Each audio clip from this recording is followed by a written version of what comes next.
Hi again, this is Anson Garcia with Verizon Tier 2 UCC Engineering, and I'm going to go over a quick demo on how to configure Cisco Unified Communication Integration for Microsoft Lync, or most of us call it CUCI Lync.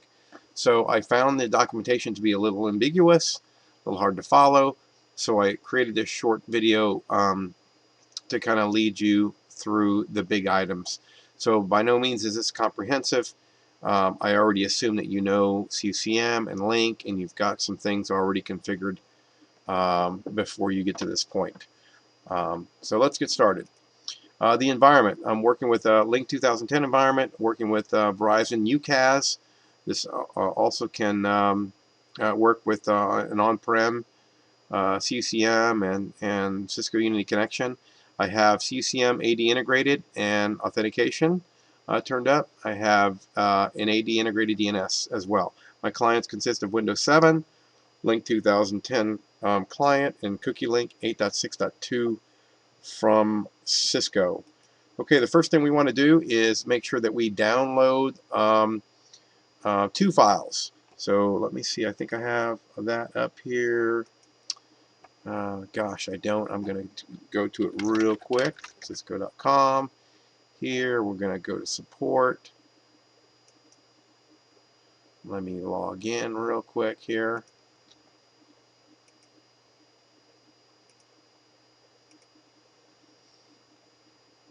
And download, I'm just going to type in the link there.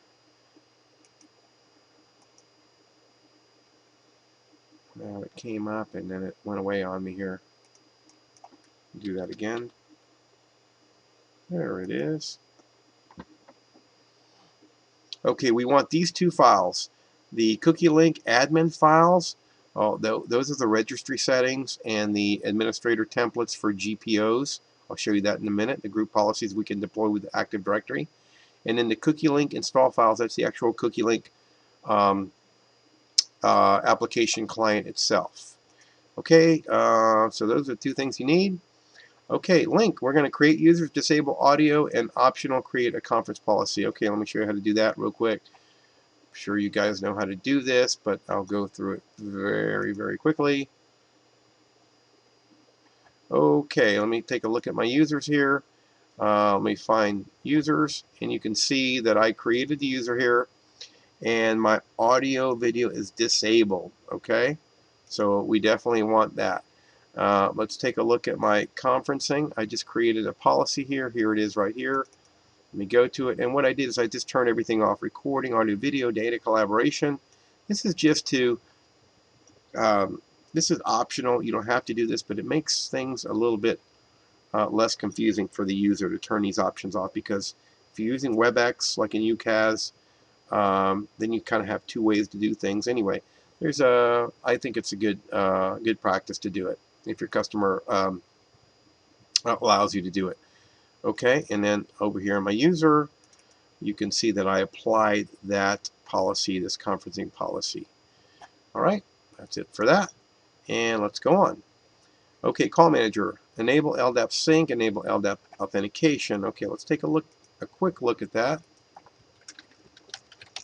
Again, I assume that you guys know how to do this stuff, but I will go to the screen so you can see the actual screenshots. If you're having trouble or something like that, you can stop the video and this might help you out. So here are my screenshots. Here's my LDAP Active Directory integration, right, or LDAP integration, and then I also have LDAP authentication. So we both are integrating with the Active Directory or the LDAP directory and pulling those users in, and then we're also users that authenticating to Communication Manager are proxied and sent to the LDAP server, the Active Directory server, to get authenticated. Okay, so that's that. And then we create CSF devices. All right, let's see what a CSF device looks like. Okay, let's go to devices here, phones. Let's do a find. And here's Bill Turner. We're going to be messing around with him. And here's the CSF device. Okay, I'll scroll through this just so you can see it. He's got a phone as well that he has call control over. We have CTI, that's important. Okay, I'll keep going down here so you can see everything. Got video calling enabled. That's for if you have a Cisco video camera that, or if you have a phone that doesn't have a camera and you're going to use the CTV or CVT Advantage. I think it's called CVT. Here's my DN. Let me go down here. Important also down here is we have the users associated with the line, that guy right there. Okay, and then the next thing I'm going to show you is the user management. So let's look at the end user. Let's look at Bill right here, and I just want to show you that that CSF client and his actual hard phone are both associated with his user ID. Okay, another important item as well. Let me see down here. This is important right here, this primary extension. This is important, allow control device. And then another thing that's important is make sure that you have these groups assigned to the user. Okay. Add users associated. Okay, I went over that. Add the proper roles. I went over that. Okay, let's see, what do we have to do in AD? So create a new GPO. Import CUCI Lync administrator template, configure the registry keys. Okay, let's go through a couple of those things right now. Let's create a new GPO. The way you can create a new GPO is you go into your group policy management. You'll find that, obviously. You Microsoft guys will know this already, but it's going to be right here. Okay, once you're in there, we go to group policy objects and we're going to create a new group policy. I already created one here for my CUCI Lync guys, but I'll show you how to create one. Just right mouse click, new, and then you name it, you know, whatever link, whatever you want to, right? And then you have a new group policy right there. And then you can create, you can edit it. Now this is a fresh policy, and then what you would do is edit. Okay, and then the way CUCI Lync gets its registry keys, if you're going to push it down from a GPO, from Active Directory, you got to go to Policies. Under here in Administrative Templates, right mouse click, Add Remove Template, and this is where you're going to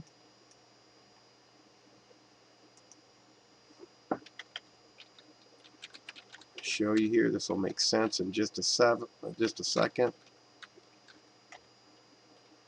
Share.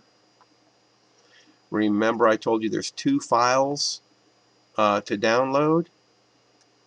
Cisco, Cookie Mock, and this admin. Remember, there was 2 files to download: admin and install. The install actually had the client. The admin has the administrator templates in the registry settings. If you're going to do it manually, or if you're going to push it down with the GPO. I like pushing it down with the GPO, much easier. You probably want to do that in a large enterprise as well. So I go to config, and there are my 2 group policies. Okay, I'm going to pull both of those in. Control click. The client admin data, well, I'll go ahead and bring those in. And then we close. And then those policies are there. We get a little error message just because one of the text fields is long. I don't know why Cisco did that. But now if we go to administrative templates, come down here to classic, open that up, and I see I have 2 new, I've added 2, these 2 administration templates.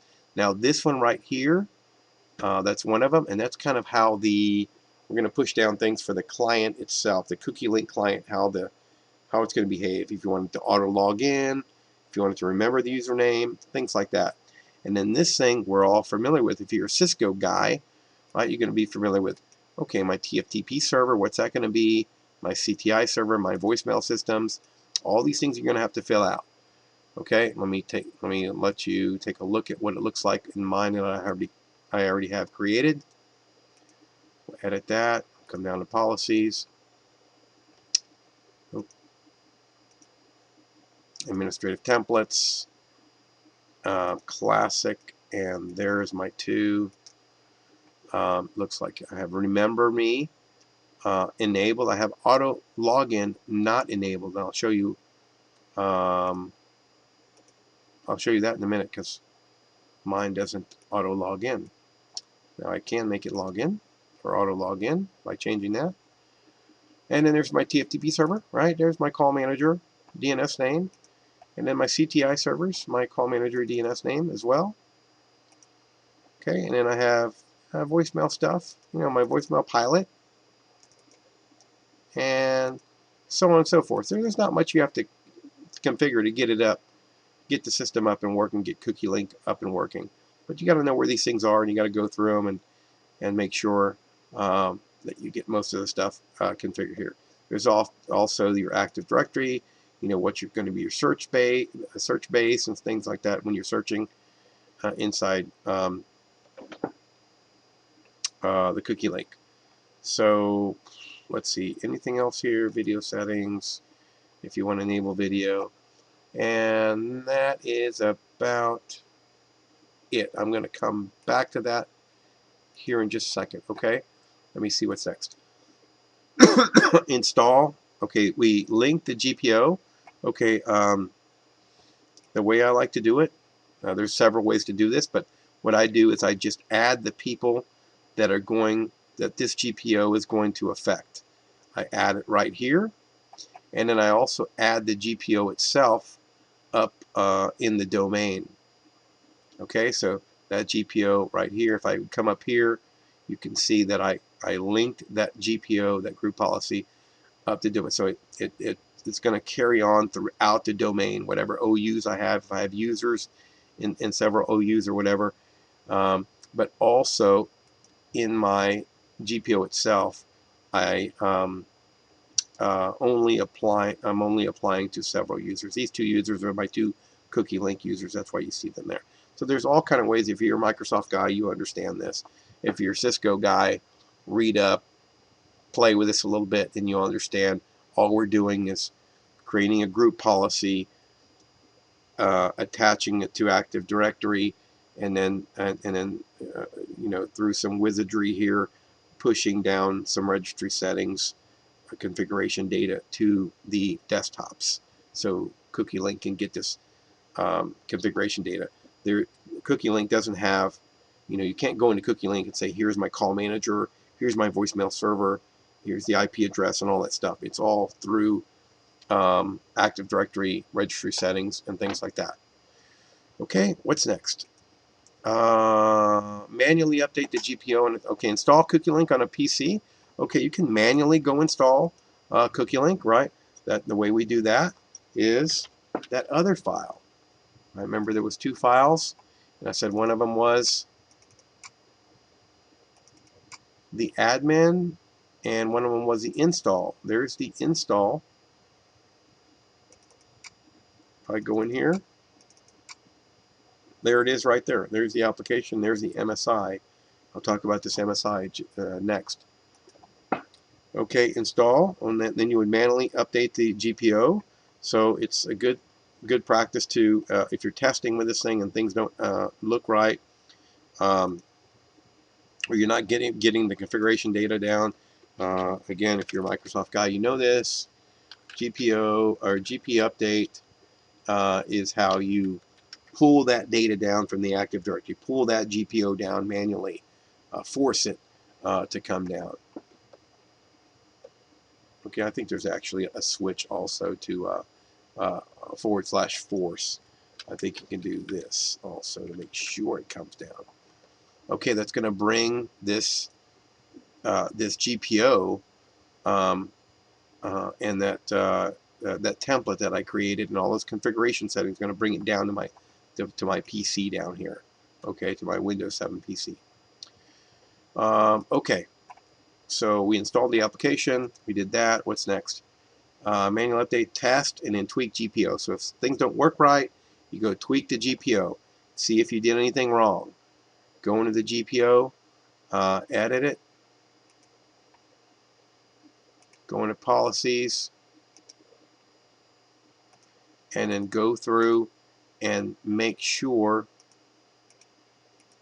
you know, maybe you have your CTI servers wrong or something like that. So go make sure, tweak it, and make sure you get everything right. And then you're going to test, tweak, and then optionally, definitely if you're a large enterprise, you're going to want to deploy the CUCI Lync automatically to your PCs.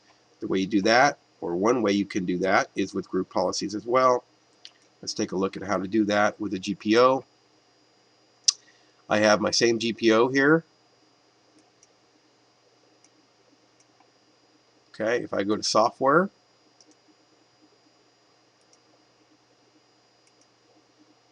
let me open this up again. Okay, here's my GPO. I'm going to edit. I'm going to bring that up here. We're going to go to policies. Where's it? Preferences. No, I forgot. Okay, we're going to go to policies and software settings, and under software settings you can do a right mouse click, or excuse me, under software settings you'll have this software installation here, and you can right mouse click and do new package. Alright, so that's my package is already in there, but all you would do is package, and then you'd go look for that MSI I talked about a little while ago that we downloaded from Cisco. Okay, we'll show you what it looks like.